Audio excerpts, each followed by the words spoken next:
Assalamualaikum warahmatullahi wabarakatuh. Innal hamdalillah nahmaduhu wa nasta'inuhu wa nastaghfiruh wa na'udzu billahi min syururi anfusina wa min sayyiati a'malina may yahdihillahu fala mudhillalah wa may yudlil fala hadiyalah. Asyhadu an la ilaha illallah wa asyhadu anna Muhammadan abduhu wa rasuluh la nabiyya wa la rasula ba'da amma ba'du. Qala Allah Ta'ala fil Qur'anil Karim. A'udzu billahi minasyaitonir rajim. Bismillahirrahmanirrahim.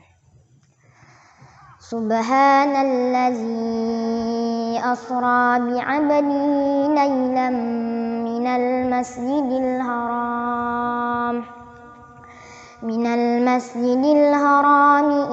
masjidil aqsa allazi barakna hawlahu linuriyahu min ayatina innahu huwas sami'ul basir. Pertama-tama, marilah kita panjatkan puji dan rasa syukur kita kepada Allah Subhanahu wa Ta'ala yang telah memberikan kepada kita nikmat taufik berserta hidayahnya, sehingga kita dapat merasakan manisnya iman dan indahnya Islam. Serta tidak lupa juga sholawat berserta salam selalu kita haturkan kepada junjungan kita, suri teladan kita, Nabi kita, yaitu Nabi Muhammad SAW yang telah berjuang mati-matian demi menegakkan agama Islam dari zaman jahiliyah hingga zaman Islamiyah yang kita dapat rasakan pada saat ini. Allahumma salli ala Sayyidina Muhammad. Baiklah, berdirinya saya di sini ingin menampilkan atau ingin membawakan sebuah kultum yang berjudulkan Peristiwa Isra Mi'raj. Pada tahun ke-12 masa kenabian, Allah Subhanahu wa Ta'ala ingin memuliakan Nabi Muhammad SAW dengan peristiwa Isra Mi'raj. Apa itu peristiwa Isra Mi'raj? Isra Mi'raj memiliki dua makna, yaitu Isra. Isra adalah perjalanan Nabi Muhammad di malam hari dari Masjidil Haram ke Masjidil Aqsa dengan mengendari sebuah hewan yang bernama buraq. Buraq ini memiliki kepribadian seperti peranakan antara kuda dan keledai. Memiliki warna putih dan memiliki sayap yang kuat dan kokoh. Nabi Muhammad pun tidak pernah melihat hewan seperti itu. Dan Mi'raj artinya adalah perjalanan Nabi Muhammad dari Masjidil Aqsa naik ke Sidratul Muntaha. Ketika Nabi Muhammad berada di Masjidil Aqsa, Nabi melaksanakan sholat 2 rakaat, kemudian melanjutkan perjalanannya bersama malaikat Jibril dengan mengendarai buraq ke langit dunia. Di sana Nabi Muhammad melalui 7 tingkatan langit dunia, dan di setiap langit tersebut Nabi bertemu dengan para nabi terdahulu. Di langit pertama, Nabi bertemu dengan Nabi Adam alaihissalam. Di langit kedua, Nabi bertemu dengan Nabi Yahya dan Nabi Isa alaihissalam. Di langit ketiga, Nabi bertemu dengan Nabi Yusuf alaihissalam. Di langit yang keempat, Nabi bertemu dengan Nabi Idris alaihissalam. Di langit yang kelima, Nabi bertemu dengan Nabi Harun alaihissalam. Di langit yang keenam, Nabi bertemu dengan Nabi Musa alaihissalam. Dan di langit yang ketujuh, Nabi bertemu dengan Nabi Ibrahim alaihissalam. Setelah Nabi Muhammad diiringi oleh malaikat Jibril melewati 7 tahapan langit tersebut, Nabi Muhammad kemudian diangkat oleh Allah ke suatu tempat yang tertutup oleh hamparan warna-warni dan emas yang bercahaya. Malaikat Jibril berhenti. Nabi Muhammad pun heran. Kemudian malaikat Jibril berkata, "Kita masing-masing telah diberi kedudukan oleh Allah Subhanahu wa Ta'ala, dan aku hanya bisa sampai di sini saja. Karena jika aku melanjutkan perjalananku, maka aku akan terbakar." Nabi Muhammad pun melanjutkan perjalanannya dengan sendirian, melewati batas untuk ke Sidratul Muntaha. Nabi Muhammad diangkat oleh Allah ke Baitul Maqmur. Apa itu Baitul Maqmur? Baitul Maqmur adalah Ka'bah di langit.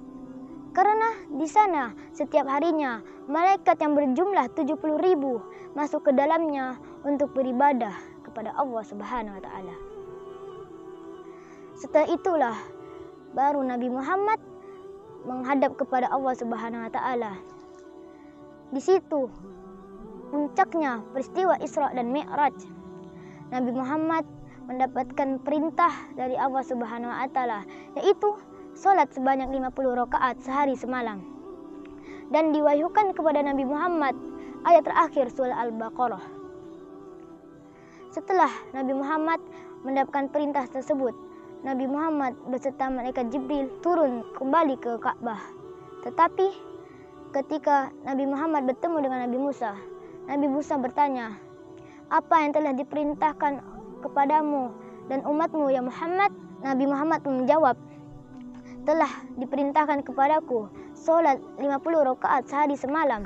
Nabi Musa pun berkata, "Sungguh umatmu tidak akan bisa melaksanakan salat 50 rakaat sehari semalam. Karena ketika aku mencobakan kepada umatku, mereka banyak lalai dan tidak mau mengerjakan karena saking banyaknya rakaat tersebut. Kembalilah kepada Tuhanmu dan mintalah keringanan," saran Nabi Musa alaihissalam.